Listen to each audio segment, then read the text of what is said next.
السلام عليكم ورحمة الله وبركاته. الحمد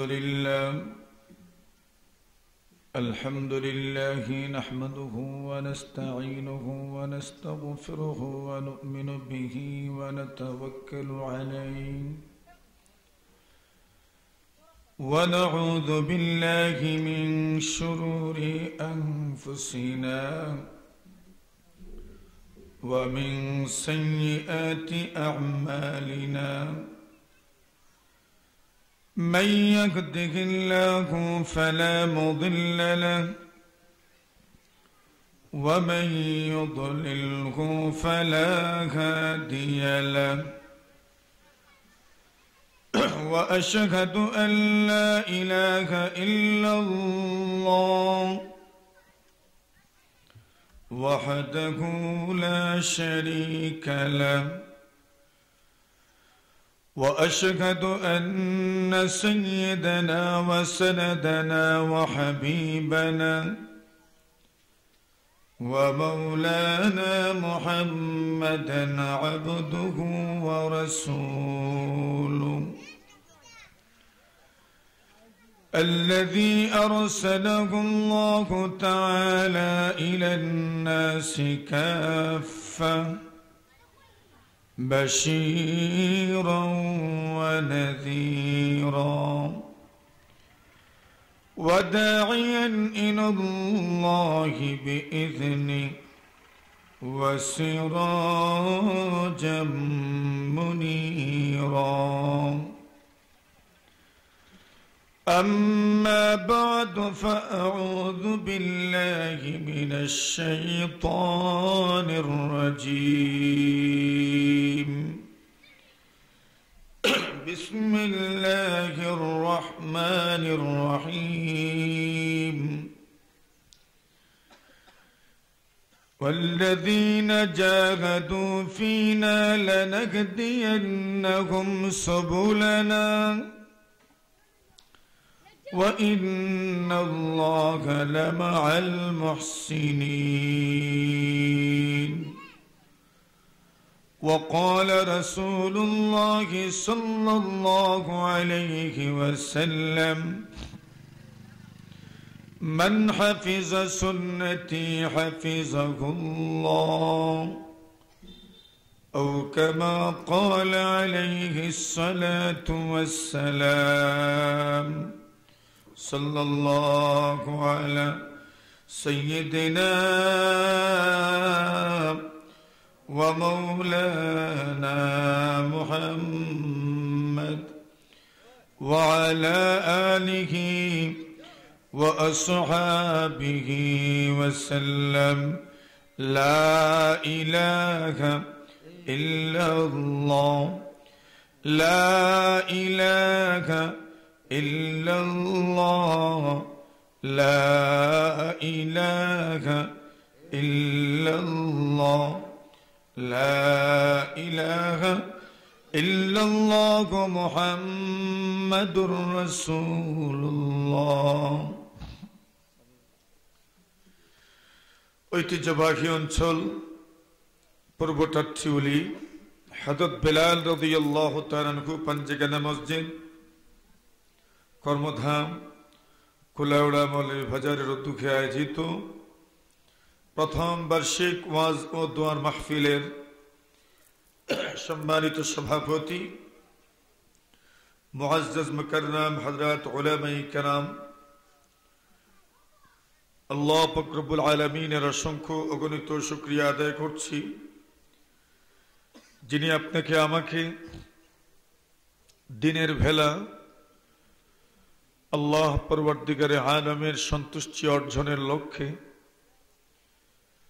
আল্লাহর ঘর মসজিদের উদ্যোগে আয়োজিত এই বরকতময় জলসায় শরীক হওয়ার তৌফিক দান করেছেন। এজন্য আমরা সকলেই শুকরিয়া আদায় করছি আলহামদুলিল্লাহ।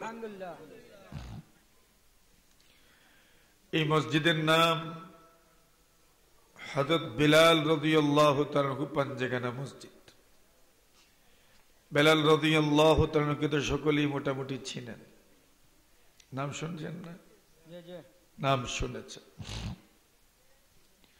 নবী আকরাম সাল্লাল্লাহু আলাইহি ওয়াসাল্লামের খাদিম যাকে বলা হতো, রাসূলুল্লাহর খেদমত করতেন। যদিও ছিলেন কালো মানুষ, কিন্তু দাম ছিল অনেক সুন্দর মানুষের চেয়েও বেশি। মানুষের চেহারায় দাম বাড়ে না। ইন্নাল্লাহা লা ইয়ানজুরু ইলা সুওয়ারিকুম ওয়া আ'মালিকুম। আল্লাহ রাসূল সাল্লাল্লাহু আলাইহি ওয়াসাল্লাম বলেন, আল্লাহ পাক তোমাদের চেহারা দেখবেন না, আমলও দেখবেন না, ওয়ালাকিন ইয়ানজুরু ইলা কুলুবিকুম ওয়া নিয়াতিকুম। আল্লাহ দেখবেন দিল কেমন, দিল কেমন, দিল ভালো কিনা। আমরা সমাজের মানুষেও তো এটা দেখে, দিল ভালো নিনা না, মন ভালো কিনা। মন ভালো থাকলে মানুষ প্রশংসা করে, দিল ভালো থাকলে মানুষও প্রশংসা করে। বেটা যে তাও রে বা দিল খান বালা, কন্যানি মানুষ বেটা যে তাও দিল বালা। তো আল্লাহ রসুল বলেন, আল্লাহ পাক মানুষের কি দেখবেন? দিল দেখবেন, দিল। ওয়ালাকিন ইয়ানজুরু ইলা কুলুবিকুম ওয়া নিয়াতিকুম। আল্লাহ রসুল বলেন, আল্লাহ পাক দিল দেখবেন, আল্লাহ পাক নিয়ত দেখবেন। নিয়ত যদি ভালো হয়, দিল যদি ভালো হয়, কি করলেন? ছোট্ট আমল যদি করেন, শুধু নিয়ত ভালো হওয়ার কারণে ছোট্ট আমলটাও আল্লাহর দরবারে কবুল হয়ে যায়। আমল ছোট। নবী আলাইহিস সালাতুস সালাম বলেন, কোন মানুষ যদি ভালো দিলওয়ালা হয়, সুন্দর অন্তরওয়ালা হয়, আর যদি একটা খুরমা, একটা খেজুর আল্লাহর রাস্তায় দান করে, একটা খেজুরের দাম কতই বা হবে? 2 টাকা, 5 টাকা, 3 টাকা, 1 টাকা। রাসূল বলেন, কেউ যদি একটা খুরমাও আল্লাহ রাস্তায় দান করে, তার দিলটা যদি ফ্রেশ হয়, আল্লাহর নবী বলেন, দেখতে তো দেখা গেছে একটা খেজুর আল্লাহ রাস্তায় দিয়েছে, কিন্তু একটা খেজুরের বরকতে আল্লাহ পরবর্তীকালে আলম তার পুরাটা নেকির পাল্লা ভরে দিবেন। সুবহানাল্লাহ। নবীর কথা তো আর মিছা না। ছোট্ট একটা খেজুর যদি কেউ দেয় ইখলাসের সাথে, ইখলাসের সাথে। এখানে যারা আছেন মনে মনে ভাবতে পারেন আমাদের কোনো আমল নাই। আপনার জীবনের ছোট ছোট ক্ষুদ্র ক্ষুদ্র আমলগুলো আল্লাহ তাআলা কবুল করে বাড়াতে বাড়াতে বাড়াতে বাড়াতে বাড়াতে এই পর্যায়ে বড় করেন যে আপনাদের অঞ্চলের যে পাহাড় সবগুলো উঠাইলেও যে পরিমাণ ওজন হবে, আপনার ওই একটা নেকির ওজনের চাইতে বেশি হবে। সুবহানাল্লাহ। কেন? আপনার ইখলাস আছে। বেলাল রাদিয়াল্লাহু তাআলা একটা আমল করতেন, যখনই উযু পড়তেন তখনই 2 রাকাত নামাজ। সুবহানাল্লাহ, সুবহানাল্লাহ। তাহিয়াতুল উযু, যখনই উযু পড়েন, নামাজ পড়েন, আল্লাহ রাসূল সাল্লাল্লাহু আলাইহি ওয়াসাল্লাম বলেন, বেলাল তুমি এমন কি আমল করো, আমি জান্নাতে আমার আগে আগে তোমার পায়ের আওয়াজ শুনেছি। সুবহানাল্লাহ। কি করো তুমি আমল?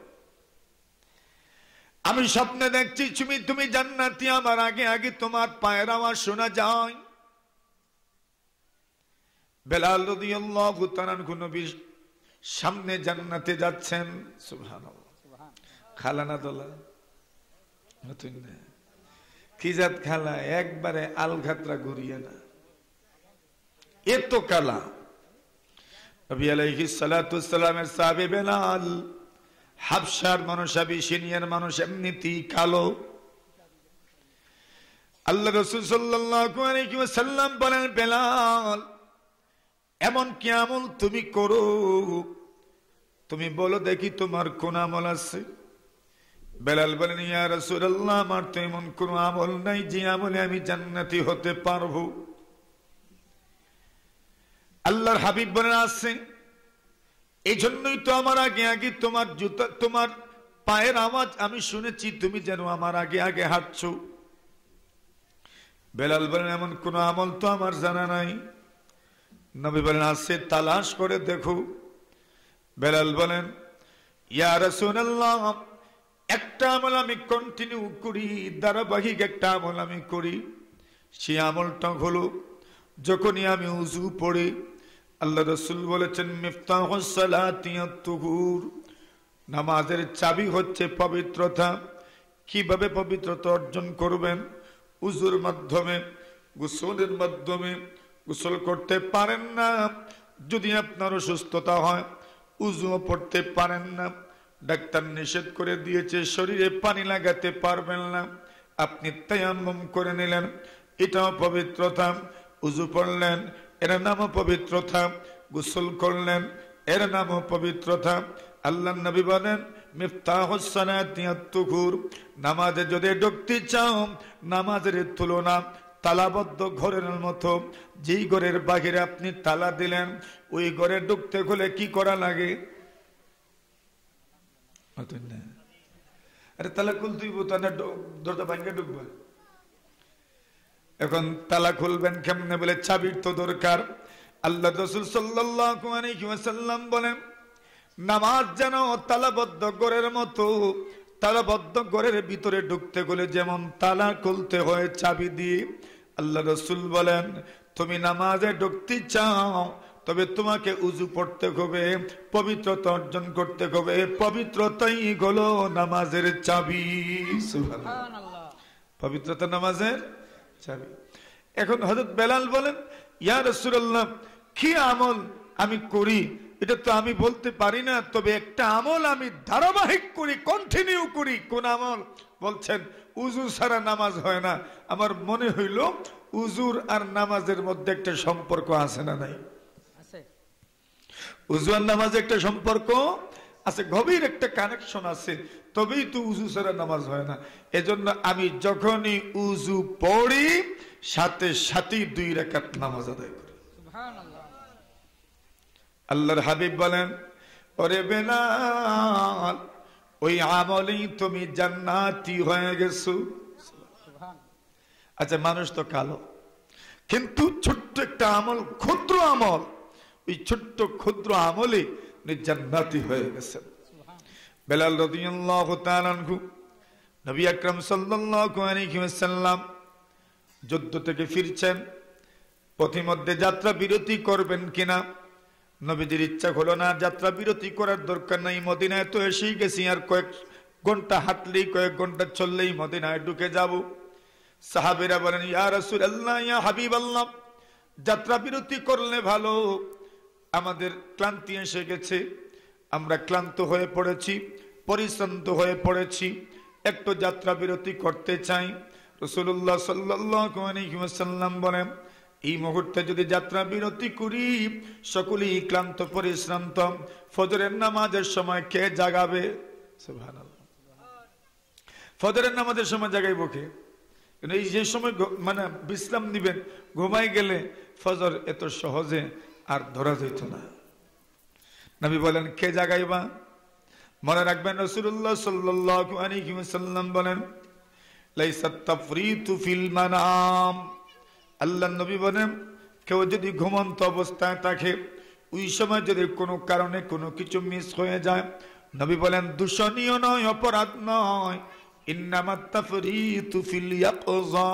সজাগ অবস্থায় যদি নামাজ কাজা হয়, এর চাইতে বড় আর অনিষ্ট আপনার জীবনে হতে পারে না। নাউজুবিল্লাহ। মনে রাখেন। এবার বেলাল রাদিয়াল্লাহু তাআলা বলেন, আমি পাহারা দিব। বেলাল, আমি বলেন, ঠিক আছে। বেলাল বলেন, আচ্ছা, সূর্য কোন দিক থেকে উঠে? আপনারা পূর্ব দিক কোন দিক? এদিক, ওই দিক, পূর্ব দিক। পূর্ব দিক থেকে সূর্য উঠে। বেলাল বলেন, আমি পূব দিকে মুখ কইরা বই রইছি। পাহারা দিতাম যে যদি কোনো কারণে ফজর মিস হয়, তো নবী আমাকেই তো দুষবেন। নবী বলছেন, কে আছো? পাহারা দিবা, ঘুম থেকে জাগ্রত করবা। বেলাল বলেন আমি আছি। আমি সূর্যের দিকে তাকাই বইছি, কিন্তু ঘুমের সাথে যুদ্ধ কত সময় করবা? ঘুমের সাথে যুদ্ধ আর কত সময় করা যায়? ঘুম যখন আসার নিয়ত করে ফেলে ঘুমে, তখন আর কোনো কিছুই কাজ হয় না। বেলাল বলেন আমার চোখ আমার উপর বিজয়ী হয়ে গেল, আমার চোখটা বন্ধ হয়ে গেল, আমি ঘুমিয়ে পড়লাম। সুবহানাল্লাহ। ঘুমিয়ে যে পড়েছি আর কেউ জাগ্রত হইছেন না, সূর্য উঠে গেছে, নবীজির চোখে সূর্যের আলো লাগা মাত্রই রাসূল জাগ্রত হয়ে বললেন ইন্না লিল্লাহি ওয়া ইন্না ইলাইহি রাজিউন। ফজর কাজা, ফজর কাজা হয়ে গেছে। নবী আলাইহিস সালাতু সালাম বলেন বেলাল কি খবর? বেলাল বলেন ইয়া রাসূলুল্লাহ, আমি তো একবারে যুদ্ধ শুরু করছিলাম ঘুমের সাথে, কিন্তু কি করব, ঘুম আমার উপর বিজয়ী হয়ে গেছে। এমন ভাবে ঘুম তো আমাদের অনেকের উপরে বিজয়ী হয়ে যায়, ঠিক নেই? ঘুম বিজয়ী হয়ে যায়। বলছেন ঘুম যদি একান্ত বিজয়ী হয়েই যায়, তো যখনই ঘুম থেকে জাগ্রত হবে, স্মরণ হওয়া মাত্রই তুমি কাজা করে নিও। সুবহানাল্লাহ। স্মরণ হওয়া মাত্রই কাজা করে নিও, দেরি করিও না। হ্যাঁ, যদি মকরু ওয়াক্তে তোমার স্মরণ হয়, ওই সময় কাজা করবা না, বরং মকরু ওয়াক্ত চলে যাওয়ার পরে কাজা করবা। তো বেলাল রাদিয়াল্লাহু তাআলা নামে এই মসজিদ, বেলাল রাদিয়াল্লাহু তাআলা নবী আকরাম সাল্লাল্লাহু আলাইহি ওয়াসাল্লামের সাহাবায়ে কেরামদের মধ্য থেকে সবচেয়ে আবেগের সম্পর্ক ছিল নবীজির সাথে, যা তন্মধ্যে একজন হইলেন বেলাল রাদিয়াল্লাহু তাআলা। নবী আলাইহিস সালাতু সালামের ইন্তেকাল হয়ে গেল। বেলাল রাদিয়াল্লাহু তাআলা নবীজির সামনে আযান দিতেন। সুবহানাল্লাহ। আর আযান কেমনে দেয়? আল্লাহু আকবার, আল্লাহু আকবার, আশহাদু আল্লা ইলাহা ইল্লাল্লাহ, আশহাদু আন্না মুহাম্মাদার রাসূলুল্লাহ। আমি সাক্ষ্য দিলাম আল্লাহ ছাড়া কোনো মাবুদ নাই, আমি আরো সাক্ষী দিলাম মুহাম্মদ কার রাসূল? বলেন আল্লাহর রাসূল। এটা আযানে আমরা বলি আশহাদু আন্না মুহাম্মাদার রাসূলুল্লাহ, আমি সাক্ষী দিলাম মুহাম্মদ সাল্লাল্লাহু আলাইহি ওয়াসাল্লাম আল্লাহর রাসূল।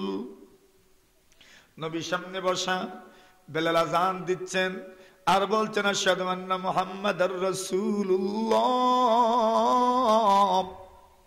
নবী শুনছেন, উনিও নবীজিকে দেখছেন। সুবহানাল্লাহ। আমরাও তো আশহাদু আন্না মুহাম্মাদার রাসূলুল্লাহ বলি, নবীরে পাইনি আমরা, দেখিনি আমরা, দেখিও না, পাইও না। বেলাল তো দেখতেন আর বলতেন আশহাদু আন্না মুহাম্মাদার রাসূলুল্লাহ। নবীজির যখন ইন্তেকাল হয়ে গেল, বেলাল বলেন আমার পক্ষে আর আযান দেওয়া সম্ভব না। সুবহানাল্লাহ। কেন? আরে এতদিন আযান দিয়েছি, নবীজি আমার সামনে বসা। সুবহানাল্লাহ। আমার সামনে রাসূল, আমার পিছনে রাসূল, আমার ডাইনে বসা, আমার বামে বসা। আমাকে নবী আদেশ করেছেন কুম বিলাল ফাআযিন, বিলাল দাঁড়াও আযান দাও, বেলাল দাঁড়াও আযান দাও, বেলাল দাঁড়াও আযান দাও। আমি আযান দিয়েছি, এখন আযান দিব, কিন্তু নবীজিকে পাবো না। বেলাল বলেন ওই কথাটা যখন আমার স্মরণ হয়ে যায়, আমি আর ধৈর্য ধরতে পারি না। আমি আবু বকর সিদ্দিকের কাছে গিয়ে বললাম, খলিফাতুল মুসলিমিন আবু বকর সিদ্দিক রাদিয়াল্লাহু তাআলাকে গিয়ে বলি, খলিফা আমার পক্ষে আযান দেওয়া সম্ভব নয়, আমি ইস্তেফা দিতে চাই। সুবহানাল্লাহ। আমি ইস্তেফা দিতে চাই। বলেন কেন? বলে আযান দিতে পারবো না, নবী নাই দুনিয়াতে। আশহাদু আন্না মুহাম্মাদার রাসূলুল্লাহ যখন বলবো, নবীজিকে দেখতাম না, আমি সহ্য করতে পারবো না। সুবহানাল্লাহ। জোরে কইন সুবহানাল্লাহ। সুবহানাল্লাহ। আরো জোরে সুবহানাল্লাহ। দেখছেন আবেগ। খলিফাতুল মুসলিমিন আবু বকর বলেন, তোমাকে তো ছুটি দেওয়া যাবে না, অব্যাহতি দেওয়া যাবে না। আল্লাহ রাসূল দুনিয়াতে নাই, নবীর যুগের আযানটাও যদি শোনা যায় না, সাহাবায়ে কেরাম কেমনে সহ্য করবে? একে তো নবী নাই, একদিকে তুমিও যদি আযান দাও না, মদিনার মসজিদে নববী থেকে যখন তুমি চাও অন্য কারো কণ্ঠে আযান বেশি আসবে, তখন তোমার কণ্ঠ তো পাওয়া যাবে না। নবীর যুগের আজানের কণ্ঠ শোনা যাবে না। সাহাবায়ে কেরাম কিভাবে সহ্য করবেন? এই জন্য ধৈর্য ধরো, কষ্ট করে কয়েকটা দিন আরো আজান দিয়ে যাও। বেলাল বলেন ঠিক আছে, আপনার কথা মেনে নিলাম। সুবহানাল্লাহ, আজান দেন ঠিক আছে, কিন্তু সব সময় যেন কেমন একটা ভাব থাকে, কিসের যেন একটা অভাব। আরে অভাব তো কিসের জানাই তো আছে, রাসূল দুনিয়াতে নাই। সুবহানাল্লাহ।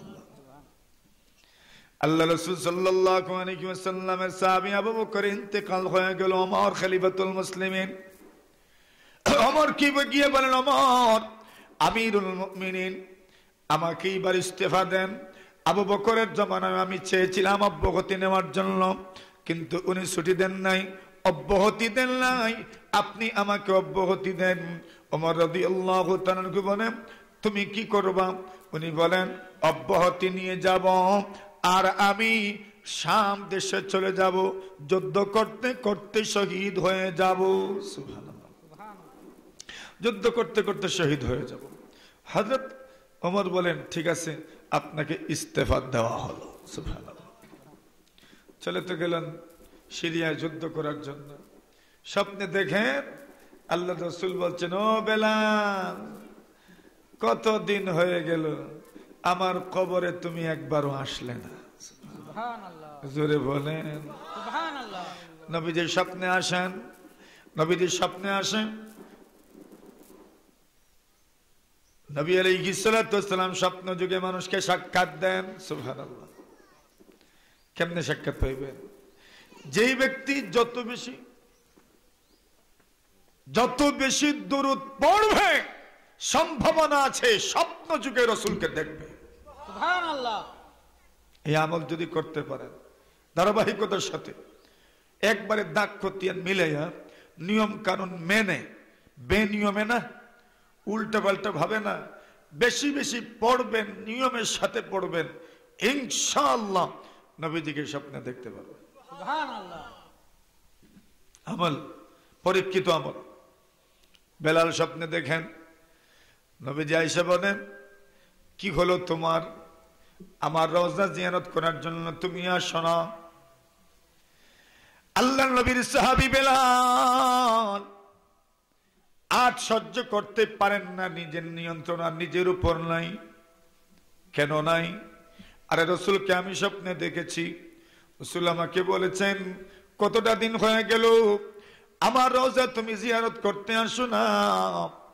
কেন? রাসূল সাল্লাল্লাহু আলাইহি ওয়াসাল্লাম বলেন কেউ যদি আমার কবরের পাশে আসে আমার উপর দুরূদ পাঠ করে, আমি নবী আমার কানে তার দুরূদ শুনি। সুবহানাল্লাহ। তো কোন ব্যক্তি ভাগ্যবান?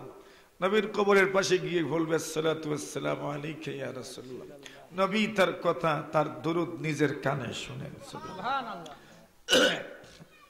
রাসূল বলেন কি বেলাল, কতটা দিন হয়ে গেল তোমার তো কণ্ঠে আমার দুরূদ আমি শুনি না, আমাকে সালাম জানাও না, আমার কবরের পাশে রওজার পাশে তুমি আসো না।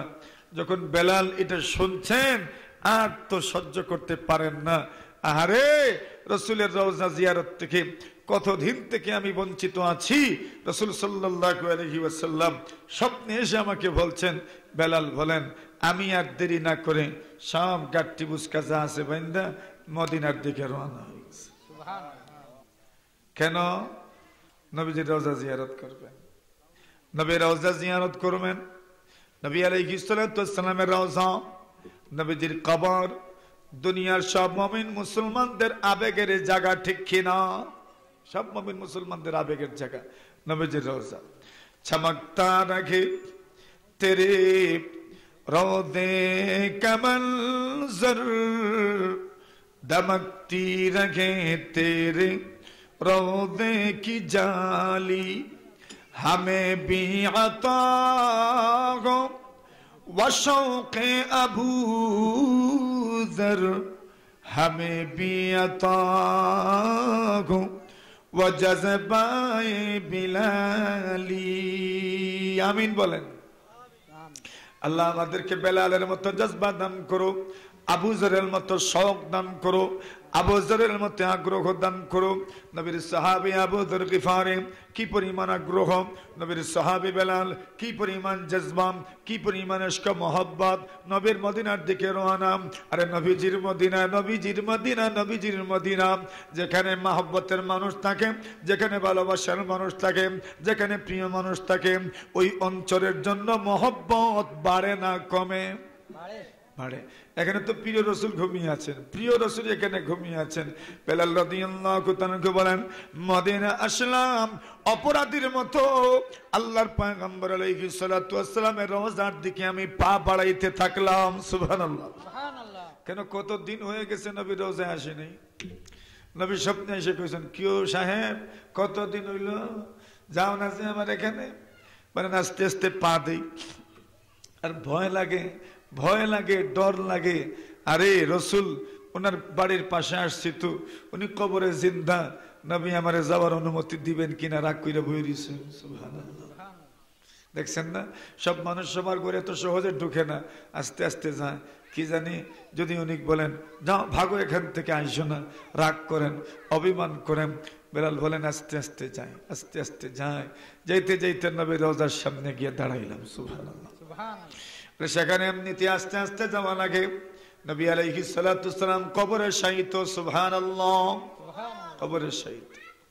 আখিস্তা কদম পুস্তে নজর পুস্তে সদা খাবিদ ইহা রূহ রাসূল আরবী হে। তুমি চলো আস্তে আস্তে পা ফেলো, তোমার জবানের আওয়াজ নিচু করে দাও, দৃষ্টি নিচের দিকে নিয়ে যাও। কেন কেন এই জায়গাতেই তো নবী আলাইহিস সালাতু ওয়াস সালামের রূহ জিন্দা। সুবহানাল্লাহ, নবীর রূহ তো এখানে জিন্দা। খাবিদা ইয়া রূহ রাসূল আরবী হে।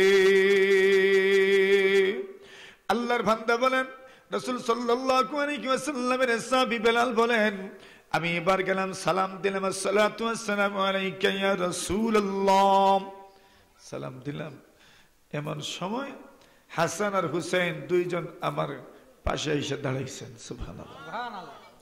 সাইয়্যিদা শাবাবি আহলিল জান্নাহ, জান্নাতের যুবকদের সর্দার নবীজির নাতি হাসান আর হুসাইন রাদিয়াল্লাহু তাআলা আনহুমা। বেলাল বলেন, দুইজন আমার দুই পাশে দাঁড়াইছেন, আর যখন জিয়ারত শেষ তখন আমাকে দুজনে ধরছেন আর বলেন, বেলাল সাহেব আপনি কতদিন পরে আসছেন রাসূলের মদিনায়, আজকের ফজরের আজান আপনার দেওয়া লাগবে। সুবহানাল্লাহ, আর জোরে সুবহানাল্লাহ। আজকের ফজরে আজান দিতে হইব। উনি বলেন, আরে আমি কেমনে আজান দিব, আমি তো আজান দেওয়ার থেকেই আমি এই আজান দেওয়াটা আমার জন্য কষ্ট করছিল নবীজির পরে, এজন্যই তো আমি চলে গেছি। এখন তোমরা আবার বলছো আজান দিব, কেমনে দিব? বলেন দেওয়া লাগবে আপনার আজান, না দিলে হবে না। এখন নবীর নাতি তো, নবী মহব্বতের, নবী নাতিদেরকে মহব্বত করতেন। হাসান হোসেন রাদিয়াল্লাহু তাআলা আনহুকে এত মহব্বত করতেন, নবীজি এইভাবে বসতেন, সিদ্ধার হালতে বসতেন, আর হাসান আর হোসেন নবীজির পিঠে চড়ে বসতেন। তো অন্যান্য সাহাবীরা দেখতেন আর বলতেন, সুবহানাল্লাহ, এই দুইজন কত উত্তম বাহন হইছে। আল্লাহ রাসূল বলবেন, বাহন উত্তম পাইব না, যাত্রীও তো উত্তম।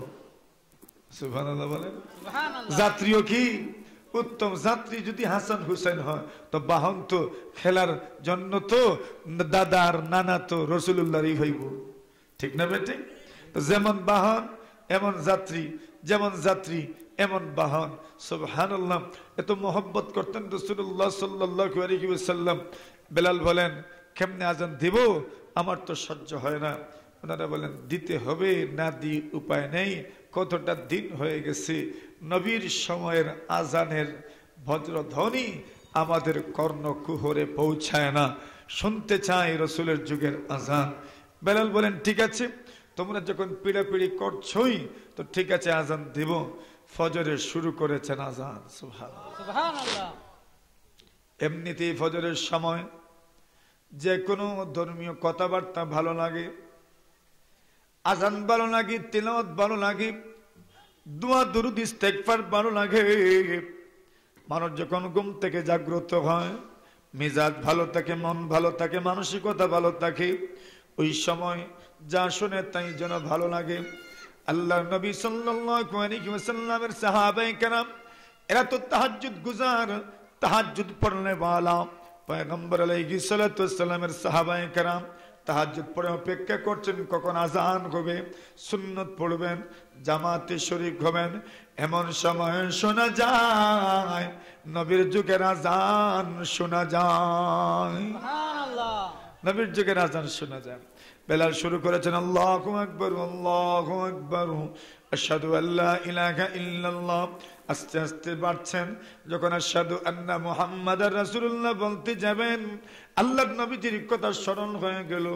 এইবার বেলাল অতীতের স্মৃতিগুলো যখন স্মরণ হয়, নবী সাল্লাল্লাহু আলাইহি ওয়াসাল্লামের সাথে ওনার যত স্মৃতি বাকি ঘটনা আছে সবগুলোর স্মরণ হয়। পয়গম্বর আলাইহিস সালাতু ওয়াস সালামের কথাবার্তা, পয়গম্বরের আচরণ, পয়গম্বরের সুন্দর চেহারা সবকিছু ওনার চোখের সামনে ভেসে উঠে। আস্তে আস্তে বেলালের কণ্ঠটা আটকে যায়, বেলাল যেন আর সামনে আগাইতে পারেন না। আশহাদু আন্না মুহাম্মাদার রাসূলুল্লাহ কোনো মতে একবার বললেন, দ্বিতীয়বার আর বলতেই পারেন না। বেলাল হাবশী রাদিয়াল্লাহু তাআলা আনহু মাটির মধ্যেই পড়ে গেলেন। সুবহানাল্লাহ। কেন? নবীর কথা স্মরণ হয়ে গেছে, নবীর কথা স্মরণ হয়ে গেছে, এই জন্য মাটিতে পড়ে গেছেন। কালো মানুষ, যদিও কালো, একটু সুন্দর না চেহারা, গঠনও তেমন সুন্দর না, টুট্টা মুঠা, সুবহানাল্লাহ, নাক চেপটা, চেপটা নাক, মোটা ঠোঁট, কালা রং, সুন্দর নেই, সুন্দর না, চেহারা কালো, গঠন বালা না, চেহারার মধ্যে নাক আছে এটাও চেপটা, ঠোঁট আছে এটা মুঠা, দেখতে সুন্দর না। কিন্তু নবীজির মহব্বত বুকে ছিল, নবীর পিয়ারা মহব্বত বুকে ছিল। নবী আকরাম সাল্লাল্লাহু আলাইহি ওয়াসাল্লামের খেদমত করেছেন, এত সম্মান আল্লাহ দিয়েছেন যে রাসূলের আগে আগে শুনছেন জান্নাতে বেলালের আওয়াজ শুনছেন, সুবহানাল্লাহ। এটা বেলালের মর্যাদা নবী থেকে বেড়ে গেছে এমন না। রাসূলুল্লাহ সাল্লাল্লাহু আলাইহি ওয়াসাল্লাম উনি পিছনে, বেলাল তো খাদিম, খাদিমরা আগে থাকেন, খাদিমরা কি আগেই থাকেন। তো বেলাল দুনিয়াতেও রাসূলুল্লাহর খাদিম, জান্নাতেও রাসূলুল্লাহর কি খাদিম। ওই বেলালের আওয়াজ আগে আগে শুনছেন, সুবহানাল্লাহ বলেন। যারা খেদমত করে, যারা পথ দেখায়, যারা রাহবার হয়, এরা তো আগেই থাকে। তো এটা তো শুধু বেলালের কাহিনী আর বেলালের ঘটনা, কিন্তু এখান থেকে আমাদের শিক্ষণীয় কি, যে যত বেশি রাসূলকে মহব্বত করবেন, আর এটার পরিচয় হিসেবে যে যত বেশি নবীজির সুন্নতকে পালন করবেন, নবীজির দ্বীনের খেদমত করবেন, আল্লাহ তার মর্যাদা বেলালের মতো বাড়াবেন, সুবহানাল্লাহ। যার মানদণ্ড যে রাসূলের সুন্নাত, রাসূলের মহব্বত, রাসূলের আদর্শ, রাসূলের তরিকা যার জীবনে যত বেশি ফিট হবে। আচ্ছা বলো যুবকরা যারা এখানে আছেন, আমার মুরব্বীরা যারা এখানে আছেন, আমরা প্রত্যেক দিন যদি ইচ্ছা করি তাহলে একটা, দুইটা, তিনটা সুন্নতের উপর আমল আমরা বাড়াইতে পারি না? ইনশাআল্লাহ পারতাম না? মনে করেন আজকে কতজনে সালাম করছেন, এটা কথার কথা। অনেক আছে একজনকে করে নাই, অস্বীকার করার তো সুযোগ নাই। অনেক আছে একজন কেউ করে নাই, আবার অনেক আছে হয়তো এক দুইজনকে করছে।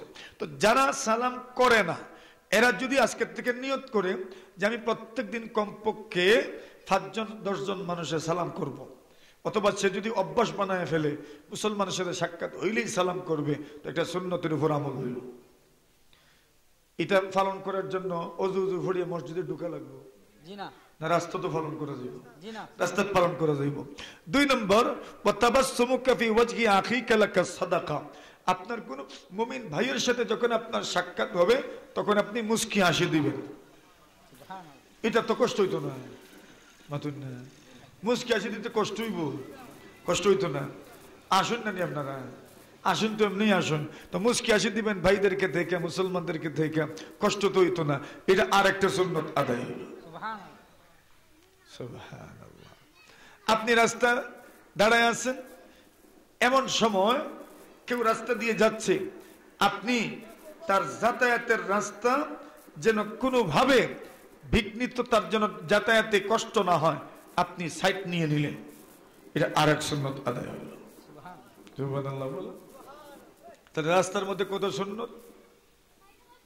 কেউ সালাম দিল, সালামের জবাব দিলেন, এটা একটা সুন্নত। রাস্তার মধ্যে মনে করেন একটা ইটের ডলা পড়ে আসছে, আপনি এটাকে সরাইয়া দিলেন, কেন? লোকজন যাবে, কষ্ট হবে। বলছেন ওয়া ইমাতাতুকাল আযা আনিত তারিকি লাকা সাদাকা, রাস্তার থেকে কষ্টদায়ক জিনিস যে আপনি সরাইয়া দিয়েছেন, আপনার আমলনামায় সদকা সওয়াব। আরেক সুন্নত আদায় হইল। তাহলে সুন্নত কি আদায় করার জন্য উযু পড়া লাগবো, গোসল করা লাগবো না? এমনিতেই করা যায়, করা যায়। পানি পান করব কোন হাত দিয়ে? না, এই হাত দিয়ে। মাতইন জোরে কইন ওয়াদা, ওয়াদা, ওয়াদা। কোন হাত দিয়া? ডাইন হাত দিয়া। সা এক সুন্নত, ডান হাত দিয়ে খাইবেন, এটা একটা সুন্নত। খাবার তোমরা ডাইন হাতে খাই, ওই বিস্কুটও ডাইন হাত দিয়ে। কোন হাত দিয়া? ডাইন হাত। অনেক সময় বেড়া লাগে চা আর বিস্কুটে, এখন বিস্কুট ডাইন হাত, চা বাউ হাত, এটা একটা বেড়া লাগে, দরকার নাই। এখন খুললি যে খামরে খামরে যে বিস্কুটের খামরে খামরে সার খুললি দেওয়া লাগবো, একসাথে আগে ভিজে খাইলেন আর এরবারে ডাইন হাত দিয়ে চা খাইল, ইনশাল্লাহ, ইনশাল্লাহ। এটা আরেকটা সুন্নত। এইভাবে পানি বসে পান করব, এটা আরেক সুন্নত। শুরুতে বিসমিল্লাহ বলবো, এটা আরেক সুন্নত। শেষে আলহামদুলিল্লাহ বলবো, এটা আরেক সুন্নত। মসজিদে ঢুকবো, বিসমিল্লাহ পড়বো, দুরূদ শরীফ পড়বো, ওয়াসসালাতু ওয়াসসালামু আলা রাসূলিল্লাহ, আল্লাহুম্মা আফতালি আবওয়াব রাহমাতিক। ডান পা দিয়ে প্রবেশ করব, বাম পায়ের জুতা আগে খুলবো, পাঁচটা সুন্নত। বের হওয়ার সময় বিসমিল্লাহ, ওয়াসসালাতু ওয়াসসালামু আলা রাসূলিল্লাহ, আল্লাহুম্মা ইন্নী আসআলুকা মিন ফাদলিক।